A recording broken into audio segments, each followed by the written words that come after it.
ಬ್ರಾಹ್ಮಿ ದುರ್ಗಾ ಪರಮೇಶ್ವರಿ ದೇವಸ್ಥಾನದಲ್ಲಿ ದುರ್ಗೆಯ ಜೊತೆಗೆ ಪರಿವಾರ ದೇವತೆಗಳಿವೆ. ಹಾಗೆಯೇ ಇಲ್ಲಿಂದ ಕೆಲವೇ ಕಿಲೋಮೀಟರ್ ದೂರದಲ್ಲಿ ಒಂದು ಸುಂದರವಾದಂತಹ ಗುಹೆ ಇದೆ. ಬನ್ನಿ ಆ ಎಲ್ಲ ಸಂಗತಿಗಳನ್ನು ತಿಳಿಯೋಣ.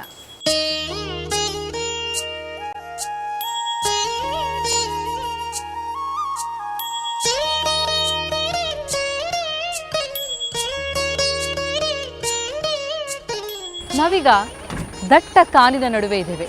ಹೋಗ್ತಾ ಇರುವಂತಹದ್ದು ಒಂದು ಗುಹೆಗೆ. ಅದು ಸುಪಾರ್ಶ್ವ ಗುಹೆ. ಈ ಗುಹೆಗೂ ಕಮಲಶಿಲೆಗೂ ಅವಿನಾಭಾವವಾದಂತಹ ನಂಟಿದೆ. ಇಲ್ಲಿಯವರೆಗೆ ನೀವು ಗಾಡಿಯಲ್ಲಿ ಬರಬಹುದು, ಆದರೆ ಇಲ್ಲಿಂದ ದುರ್ಗಮವಾದಂತಹ ಹಾದಿಯಾಗಿರೋದ್ರಿಂದ ನಡೆದುಕೊಂಡೇ ಸಾಗಬೇಕು ಸುಪಾರ್ಶ್ವ ಗುಹೆಗೆ. ಬನ್ನಿ ಆ ಗುಹೆಯತ್ತನೇ ನಾವು ಸಾಗ್ತಾ ಇದ್ದೇವೆ, ಹೋಗಿ ಬರೋಣ.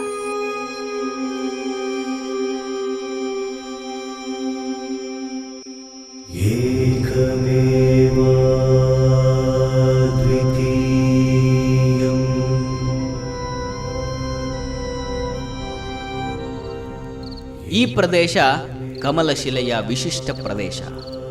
ಒಂದು ರೀತಿಯಲ್ಲಿ ಇದು ನಿರ್ಜನ ಪ್ರದೇಶ. ಯಾರೂ ಒಬ್ಬೊಬ್ಬರೇ ಇಲ್ಲಿ ಸುಳಿದಾಡುವುದೇ ಇಲ್ಲ. ಒಂದು ರೀತಿಯಲ್ಲಿ ಭಯ ಮೂಡಿಸುವ ಪ್ರದೇಶ. ಹಿಂದೆ ಈ ಜಾಗದಲ್ಲಿ ಸುಪಾರ್ಶ್ವ ಮುನಿ ತಪಸ್ಸು ಮಾಡಿದ್ದರಂತೆ.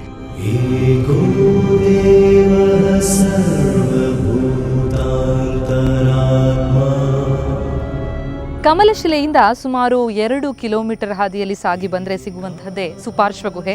ನಾವು ಈ ಕಾಡಿನ ನಡುವೆ ಇರುವಂತಹ ಗುಹೆಯ ಎದುರುಗಡೆನೇ ಇದ್ದೇವೆ. ಬಹುಶಃ ಗುಹೆ ಇಷ್ಟು ದೊಡ್ಡದಾದಂತಹ ಗುಹೆ ಕಂಡು ಬರೋದು ಬಹಳ ವಿರಳ ಅಂತಲೇ ಹೇಳಬೇಕು. ಜೊತೆಗೆ ಈ ಗುಹೆಯ ಬಗ್ಗೆ ಒಂದು ವಿಶೇಷತೆ ಕೂಡ ಇದೆ. ಸುಪಾರ್ಶ್ವ ಮುನಿಗಳು ತಪಸ್ಸು ಮಾಡಿದಂತಹ ಸ್ಥಳ, ಹಾಗೆಯೇ ದುರ್ಗೆ ಉದ್ಭವಿಸಿದಂತಹ ಸ್ಥಳ ಕೂಡ ಇದೇ ಗುಹೆಯಲ್ಲಿ.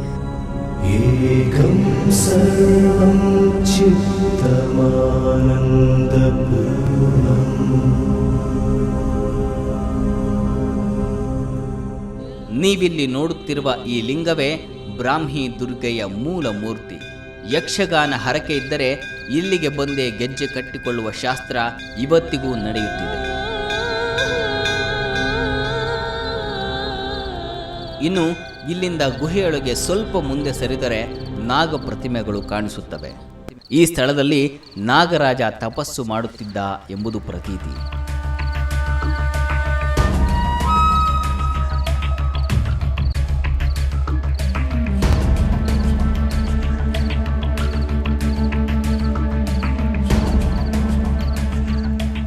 ಇಲ್ಲಿಂದ ಇನ್ನೂ ಗುಹಾಂತರ ಪ್ರವೇಶಿಸಿದರೆ ಅಲ್ಲಿ ಒಂದು ತೀರ್ಥ ಜಲ ಹೊರತೆಯಾಗುತ್ತಿದೆ ನೋಡಿ.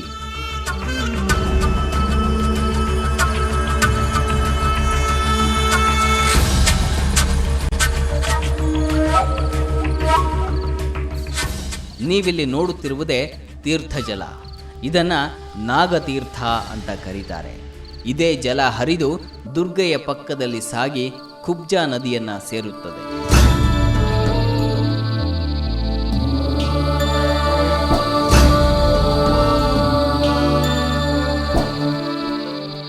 ಈ ಸ್ಥಳದಲ್ಲಿ ಇಂದಿಗೂ ಒಂದು ರೀತಿಯ ದೈವಿ ತರಂಗಗಳು ಸುತ್ತುತ್ತಲೇ ಇವೆ.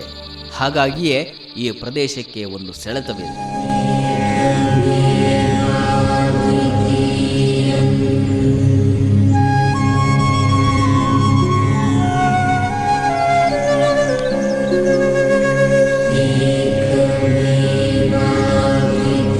ಬಂದ ಯಾತ್ರಿಕರೆಲ್ಲ ಇಲ್ಲಿಗೆ ತಪ್ಪದೆ ಬರುತ್ತಾರೆ, ಬಂದು ಆನಂದಿಸುತ್ತಾರೆ.